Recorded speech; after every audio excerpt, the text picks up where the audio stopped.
14,90 €. C'est le prix d'un repas à volonté. Des dizaines de plats. Du bœuf, de la crevette, des fritures, des salades. Tout ça pour moins cher qu'un menu dans un fast-food. Et pourtant, il y a une file d'attente qui s'étire jusqu'au trottoir. Des gens qui attendent 20 minutes, parfois plus. Et en face de ça, t'as un resto italien complètement vide qui regarde ça en silence. Ce soir, ce restaurant italien va servir 9 clients. En face, le buffet à volonté va en servir 300. On pense souvent que les buffets asiatiques à volonté, c'est juste des business simples. Un hangar en périphérie avec des chauffe-plats, des gens qui se servent jusqu'à avoir le ventre bien rempli. Mais en réalité, derrière cette apparence se cache une vraie machine à cash très sophistiquée. La plus sophistiquée que le monde de la restauration n'ait jamais créée. C'est une machine qui a été créée par des décennies d'immigration, d'ingéniosité, de créativité et de test and learn. Et cette machine a engendré des fortunes colossales. Tu vas découvrir dans cette vidéo que ces restaurants n'ont rien à voir avec la cuisine. C'est une vraie leçon de stratégie business et peut-être une des manipulations commerciales les plus redoutables que tu aies jamais vues.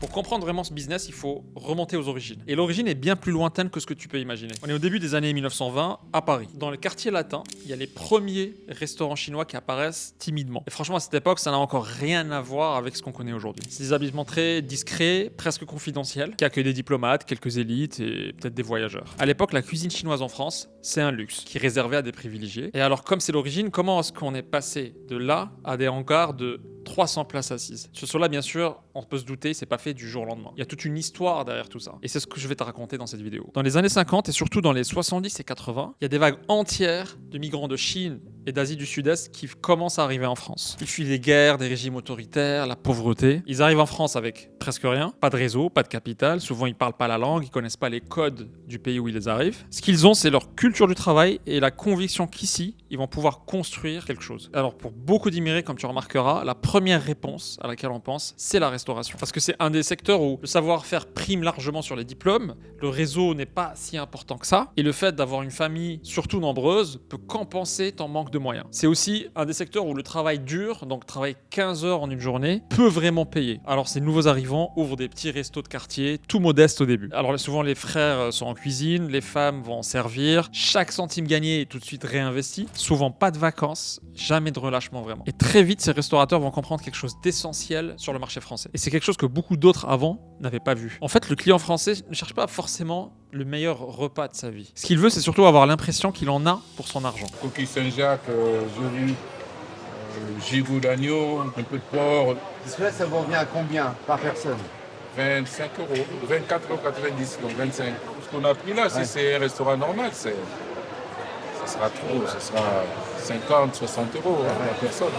Et il veut sentir une sorte de sensation d'abondance avec son argent. Et c'est à partir de cette idée-là d'abondance que va naître l'idée de buffet à volonté. C'est pas un concept d'un point de vue gastronomique sophistiqué, mais c'est plutôt un concept qui est né de la contrainte, un concept plus business. Et c'est une façon très maligne de transformer le peu de moyens qu'on a en quelque chose qui va attirer beaucoup de clients. Alors le principe est simple. On affiche un énorme choix, on affiche des prix très bas et on fait tourner les tables très vite. Et le secret, bien sûr, c'est de faire en sorte subtilement que les gens se remplissent le ventre vite par les choses qui coûtent le moins cher sur le menu. On va revenir plus tard sur ça. Et là où ça devient très intéressant, c'est que dans les années 90, la France se transforme. Elle crée des zones commerciales, les grandes surfaces et les hypermarchés s'installent sur les périphéries des villes. Donc l'habitude s'installe chez le consommateur de prendre sa voiture pour aller consommer, regarder des films, faire ses courses, etc. Et c'est dans ce contexte-là que les restaurateurs asiatiques sentent qu'ils ont une opportunité. Ils se disent, pourquoi payer autant de loyer dans la ville, à Paris ou autre, alors que je peux payer 3 fois moins cher en périphérie, là où il y a déjà des clients qui affluent. Et c'est là où les premières grandes salles de buffet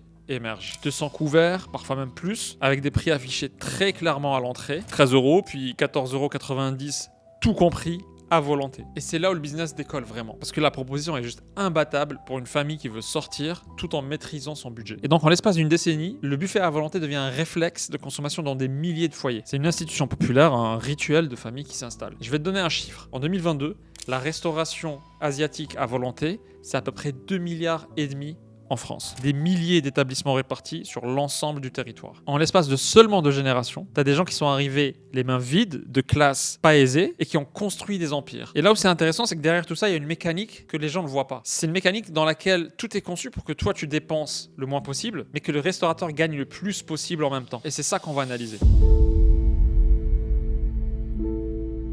Ce qui se passe dans un buffet à volonté est fascinant quand on comprend bien les rouages. La plupart de ceux qui poussent les portes d'un établissement comme ça pensent qu'ils sont libres et qu'ils vont profiter d'un système, qu'ils vont hacker le système. Mais la réalité, c'est que c'est conçu pour que ce soit exactement l'inverse. Tout ce que tu vois, tout ce que tu entends, tout ce que tu sens dans ces buffets-là a été pensé avec un objectif. Te faire consommer vite, te faire remplir vite le ventre, te faire partir vite. C'est la même mécanique que les fast-foods, mais en plus, t'as l'impression que t'as gagné. Tout est calculé et ça commence bien avant que t'aies posé ton assiette. La première manipulation, elle est dans le chiffre qui est affiché à l'entrée, évidemment. 14,90 €. Ce prix-là n'est pas du tout choisi au hasard. Il est positionné juste en dessous du prix psychologique de 15 € qui représente un vrai seuil dans la tête des gens. C'est juste assez bas pour te déclencher la sensation recherchée de c'est pas cher. Et cette réaction, bien sûr, elle active immédiatement un truc dans ton cerveau qui est puissant. C'est l'envie de rentabiliser. Tu veux tirer le max de tes 14,90 €. Et c'est ça l'effet recherché, c'est exactement ce que le restaurateur veut que tu te dises. Parce que cette envie de rentabiliser, c'est lui qui en profite, pas toi, mais elle va te pousser à rentrer dans ce restaurant et pas dans celui d'à côté. Donc une fois cet objectif atteint, t'es rentré, tu lèves ton assiette, tu vas te servir et là commence la deuxième étape. Tout est calculé. On va parler de l'architecture du buffet. Les premiers plats que tu vois sont les plus accessibles, ils sont bien éclairés et bien présentés. C'est les nouilles, le riz, tout ce qui est féculent et qui n'est pas cher du tout, qui te remplit très vite le ventre. C'est bien sûr les produits les moins chers. Après, il y a le bœuf, les saumons, les crevettes, les produits nobles, les protéines. Ils sont là, oui, mais en retrait, un peu moins accessible. Il faut marcher plus. C'est dans des bacs plus petits, un peu moins éclairés, avec des cuillères plus petites pour que tu prennes moins de quantité. Tout ça n'est pas un hasard, c'est un choix réfléchi et testé. Quand tu regardes les saumons, par exemple, il va y avoir moins de pièces pour que tu n'aies pas l'impression d'abondance et que tu puisses en prendre un max. Et l'idée, bien sûr, dans ton parcours, c'est quand tu arrives à ces endroits où les produits nobles sont installés, ton assiette est déjà un peu pleine, parfois même très pleine. Tu as déjà passé par plein de choses où tu te dis « Ah, c'est une bonne idée, je rajoute ». Et là, ton cerveau, il fait le calcul de « Je n'ai plus trop faim, je veux juste un petit peu pour le goût ». Résultat, tu prends beaucoup moins de ce qui coûte cher et tu en as déjà pris beaucoup de ce qui coûte pas du tout cher. Ce qui a après résultat de préserver bien sûr la marge du restaurateur. Et ça s'arrête pas là, parce que l'environnement en entier est pensé pour influencer ton comportement. Par exemple, la température des plats, l'odeur des cuisines, la musique choisie, tout ça, ça met ton cerveau, ça le conditionne dans un état particulier. Celui d'une consommation rapide, presque en autopilote, et on a tous ressenti ça quand t'arrives, t'as envie de tout tester. Tu goûtes un plat, puis un autre, puis encore un petit peu un autre. Tu te resserres sans vraiment trop réfléchir. Tes sens sont tellement sollicités par beaucoup de choses et quasiment saturés que ça te provoque le sentiment de satiété. Et 20 minutes à peine après ton arrivée, le résultat c'est que ton estomac est déjà plein. Même si tu as l'impression de ne pas avoir mangé tout ce que tu voulais, t'as pas forcément goûté à tout ce que tu voulais, tu as déjà atteint la satiété. Pense à combien de temps un restaurant normal doit mettre avant que tu atteignes la satiété. On parle d'1h30 peut-être. Et c'est la suite de ce que je vais te raconter. Parce que c'est ça le vrai secret de buffet à volonté, c'est la rotation. La rentabilité du modèle vient moins de la quantité de nourriture que tu vas consommer et va venir beaucoup plus du temps que tu passes sur place. Chaque table est une sorte d'unité de production qu'il faut optimiser. Donc selon les études, le temps idéal c'est 40 à 50 minutes par groupe. Ça fait assez long pour manger, mais pas suffisamment pour s'installer et traîner. C'est différent d'un restaurant traditionnel parce que les tables sont plus petites, moins confortables, elles te poussent pas à t'installer durablement. L'éclairage est vif, il y a une impression de chaos, il y a beaucoup de bruit. Tout ça, c'est fait pour te pousser doucement vers la sortie. C'est pas dû au hasard. Comme ça, pendant que ton groupe attend son dessert, le prochain groupe qui attend dehors va bientôt s'installer. Ce qu'il faut savoir, c'est qu'un restaurant est limité en termes de chiffre d'affaires par le nombre de tables qu'il a. Parce que le nombre de couverts que tu as dans ton resto, il va conditionner combien de services tu vas faire dans la soirée, donc combien de chiffres d'affaires. Combien même t'es hyper célèbre, t'es quand même limité par ça. Et en plus de ça, la taille de ton resto est limitée par la taille de ta cuisine généralement. Et tout ça est complètement cassé dans le modèle du buffet à volonté. Un très bon buffet bien géré peut faire jusqu'à 3 services en une soirée. Donc tu vois déjà que c'est beaucoup plus rentable qu'un restaurant normal, rien qu'avec ce chiffre de 3 services. On va faire le calcul. Sur 300 couverts à 14,90 €, ça donne entre 9 et 13 000 € de chiffre d'affaires en une soirée. Maintenant, la vraie question, c'est quelle marge reste pour le restaurateur? Et la réponse va peut-être te surprendre. Sur un ticket moyen à 15 €, le prix de la matière première est de 4 à 5 €. Si tu ajoutes les boissons qui sont en général vendues à 2 €, ça fait une marge nette en plus d'à peu près 1,5 €. Multiplié par le nombre de clients, ça devient très vite un poste de marge intéressant. La marge brute d'un buffet bien géré, c'est entre 60 et 65%. Et c'est plus que le double de la marge d'un restaurant classique. Ça veut dire que sur 1 € gagné, 2 tiers restent en marge pour le restaurateur. C'est pas un repas, c'est une très belle équation, un des business les plus rentables. Alors cette équation, aussi brillante soit-elle, elle a quand même une faiblesse. Une faiblesse profonde que personne n'avait vu venir. C'est une faiblesse qui a tout remis en cause et on va en parler. Pendant des années, ce modèle a semblé inarrêtable. Dans les années 2000, ces buffets ouvraient, les clients venaient, l'argent rentrait. Vu de l'extérieur, c'était trop beau. Un modèle qui semblait infini, ne jamais s'essouffler. Quand un concept est très rentable, s'il n'a pas de grosses barrières à l'entrée, comme dans ce cas-là, beaucoup de gens vont le copier. C'est une règle universelle. Et les buffets asiatiques n'ont pas échappé à cette règle. En l'espace de quelques années, l'offre a explosé. Dans certaines zones, on peut trouver 3 jusqu'à 4 buffets en face chacun de l'autre dans la même zone commerciale. Même concept, même format, même promesse. Alors pour attirer les clients, dans cette concurrence, comme c'est souvent le cas, le seul levier pour se distinguer, c'est de baisser les prix. Et donc une bataille de prix s'engage. De 16 €, on passe à 15, ensuite à 14,90, ensuite à 13,90. Et c'est ce qui se passe souvent quand un truc est très rentable. Les marges vont commencer à s'effriter parce que la concurrence s'intensifie, parce que la marge est trop grosse. Et bien sûr, les charges, elles baissent pas, les coûts sont toujours les mêmes pour tout le monde. Et bien sûr, l'électricité augmente avec le temps, c'est un coût important parce que tout est chauffé en continu, les loyers vont augmenter avec le temps, et donc les marges se compressent. Ce volume, cet effet de volume qui compense les marges, ne suffit plus vraiment quand tout le monde fait pareil aux mêmes endroits. Et donc, ce modèle rentre dans une longue phase d'asphyxie. Alors aujourd'hui, où en est-on dans ce modèle? La vérité, c'est que ce modèle de buffet à volonté asiatique est en train d'atteindre ses limites. Et en plus, il y a tout un nouvel acteur qui est rentré, c'est les acteurs de livraison de food qui sont en train de grignoter des parts de marché de tout ce monde-là de restauration. En plus, on est passé à une nouvelle ère, une nouvelle génération qui consomme différemment, qui est plus regardante sur la qualité de ce qu'elle mange, sur les origines de ce qu'elle mange, et donc va être moins omnubilée par les volumes et par la quantité, et plus par le choix et la qualité. Et comme les marges sont devenues beaucoup trop faibles, il reste plus vraiment d'argent pour réinvestir. Et donc ces établissements souffrent de ce manque de réinvestissement, de manque de renouvellement et de maintenance. Alors c'est pas une catastrophe imminente, c'est pas une fin du jour au lendemain, mais le modèle est en train de doucement chuter. Et donc la question que se posent ces gars-là, c'est comment se sortir de cette situation-là. Et c'est là où l'ingéniosité va rentrer parce qu'il y en a certains qui ont vu des choses que les autres n'ont pas vues. Et des choses qui peuvent changer tout dans le modèle. Maintenant, la question intéressante, c'est celle-là. Dans cet environnement très difficile, dans cette guerre économique, pourquoi certains buffets continuent à faire des files d'attente les week-ends et pourquoi d'autres sont en train de fermer? Comment se sont adaptés les meilleurs? Et la réponse, elle n'est pas si évidente. La première erreur des perdants. Quand les marges ont commencé à se réduire, la réaction naturelle de beaucoup de restaurateurs, c'était de commencer à réduire les coûts. C'est ce qui paraît logique. On a le contrôle sur les coûts, on peut les réduire pour essayer de conserver ces marges. Donc ils ont réduit le personnel, ils ont pris des portions plus petites, ils ont réduit le choix et la diversité des produits. Mais le problème, c'est que le client, lui, s'en rend compte. Et à un certain seuil, ça devient moins intéressant pour lui. Donc il va sentir tous ces petits détails, que le service est moins bon, que les produits sont moins nombreux, que peut-être la salle n'a pas été renouvelée ou rénovée depuis très longtemps. Donc il va sentir cette dégradation. Et quand ils se sont plus gagnants, à partir d'un certain seuil, il ne revient plus. Et c'est sur ça que beaucoup ont commencé à perdre. Pas forcément sur les chiffres, mais sur quelque chose qui est plus profond, sur la confiance. Et la confiance dans ce business-là, c'est fondamental. Et d'un autre côté, ce que les survivants ont compris, les buffets qui ont réussi à s'en sortir aujourd'hui ont fait des choix qui peuvent paraître contre-intuitifs. Plutôt que de baisser leur prix ou leur qualité, ils ont décidé de changer ce qu'ils vendaient vraiment. Parce qu'en buffet, en réalité, on vend pas vraiment la nourriture, on vend une expérience. Et la question que se sont posées les meilleurs buffets, c'est qu'est-ce que je veux que le client ressente comme expérience en sortant d'ici? Et la réponse à cette question est toute simple, mais elle est très intéressante. L'expérience recherchée par le client, c'est de se sentir gagnant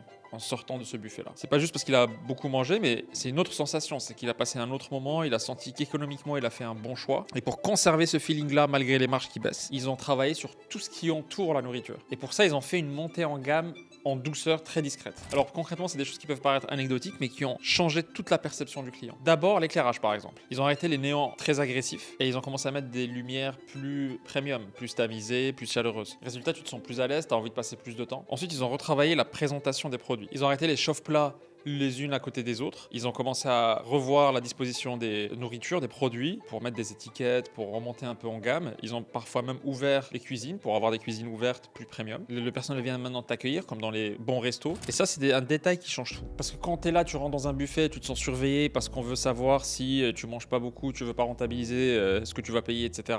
Et ben, c'est très désagréable, ça donne une impression cheap. Alors quand on est là, on t'accueille avec le sourire, on te donne l'importance, tu te sens valorisé, tu as envie de revenir. Et certains sont allés même plus loin en intégrant de la technologie dans leur buffet. Donc maintenant, tu peux par exemple passer des commandes directement sur ta table, sur une tablette. Des cuisines qui sont connectées pour gérer le stock et éviter le gaspillage, ou en tout cas le réduire. Des caisses automatisées, des systèmes de réservation en ligne, etc. En Asie et en Chine, on voit même maintenant des robots qui viennent directement te servir à table. Et tout ça, ça permet d'optimiser les coûts, de les réduire, sans que ça soit perçu négativement, sans réduire la gamme et la qualité perçue. Ça peut être même l'inverse, parce que ça va envoyer une image plus moderne, plus innovante, ça va peut-être créer un peu de bouche à oreille. Et puis la vraie tendance qui émerge maintenant dans les buffets de nouvelle génération, c'est de réduire la quantité pour augmenter la qualité. Parce que la tendance dans les nouvelles générations est de plus en plus tournée vers la qualité. Les gens sont de plus en plus conscients que plus il y a de quantité, plus il y a du gaspillage et moins il y a de la vraie qualité dans les aliments. Et ça, c'est un changement de paradigme radical pour ceux qui ont créé la première génération parce qu'il fallait s'adapter et changer complètement de logiciel et oser le faire alors que ton business existe depuis très longtemps et qu'il marche bien et que la marge a baissé, mais que finalement, ça ne te force pas naturellement à changer tout ton paradigme en fait. Et en faisant ça,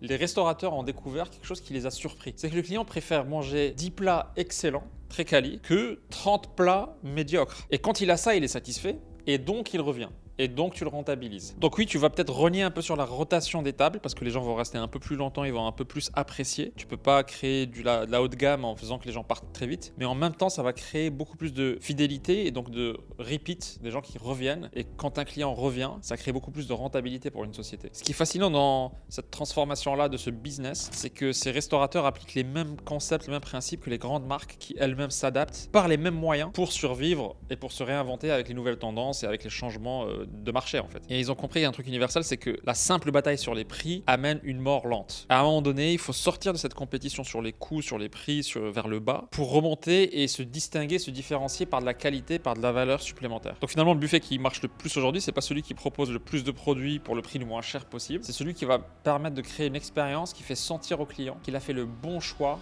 de venir manger ici.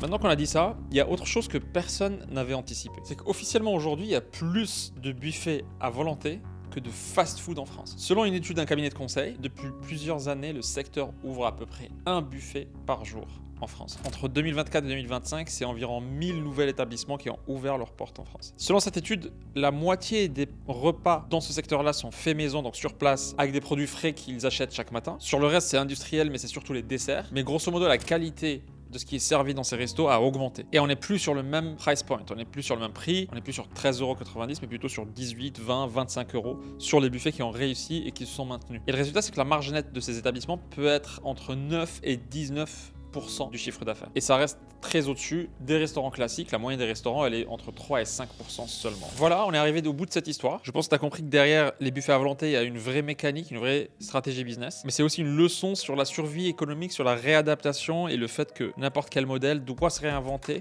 parce que les conditions de marché bougent en 10, 20 ans. Et pour conclure, on va extraire 4 leçons de cette histoire. La première, c'est que la contrainte favorise toujours l'innovation. On ne peut pas innover avec l'abondance, il y a besoin de contraintes. Les buffets asiatiques ne sont pas nés d'un plan marketing grandiose ou d'une innovation technologique de génie. C'est né de gens qui n'avaient pas le choix, qui n'avaient pas de moyens, qui n'avaient pas de réseau même, qui venaient de débarquer dans un nouveau pays qu'ils ne connaissaient pas et qui ont dû inventer tout un nouveau modèle. Et donc ça les a poussés à trouver un modèle que personne n'avait pensé, que personne n'avait osé expérimenter, mais c'était une question de survie pour eux. Donc la prochaine fois que tu te retrouves dos au mur, souviens-toi de ce point important. C'est que ça va débloquer chez toi des moyens exceptionnels que tu ne peux pas retrouver hors de ce contexte-là. La deuxième leçon, c'est que ce que tu essayes de vendre, c'est souvent pas ce que tu penses vraiment vendre. Par exemple, le buffet, c'est pas vraiment un plat que tu vends ou une nourriture. C'est toute une expérience que tu es en train de vendre. C'est une autre valeur ajoutée que ce que va vendre le restaurant d'à côté. Donc la question vraiment qu'on doit toujours se poser, c'est pas qu'est-ce que je pense que je suis en train de vendre, mais qu'est-ce que le client est en train de ressentir, qu'est-ce qu'il vient acheter vraiment chez moi. Et cette façon de penser change complètement ta perception de ton business en fait. Leçon numéro 3, gagner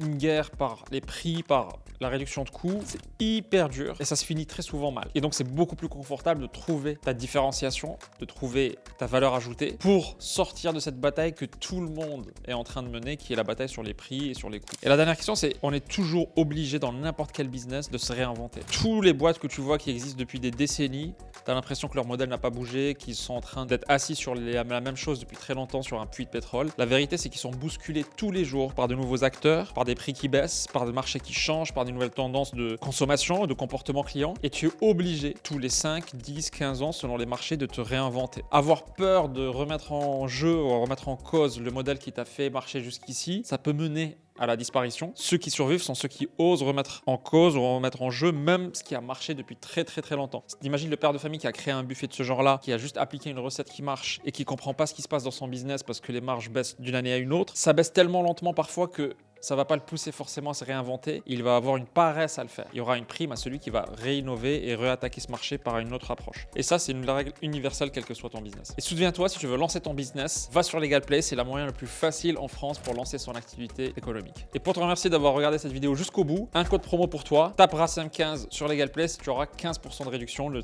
code s'affiche en bas de la vidéo. Voilà, j'espère que si tu as aimé cette vidéo, tu vas nous laisser un commentaire pour nous dire ce que tu en as pensé. Et puis si vous avez des sociétés ou des marques que vous voulez qu'on décrypte dans cette chaîne, dans ce nouveau format qu'on est en train de lancer, n'hésitez pas à nous le dire. On lit tous les commentaires et on fera le max pour pouvoir les couvrir.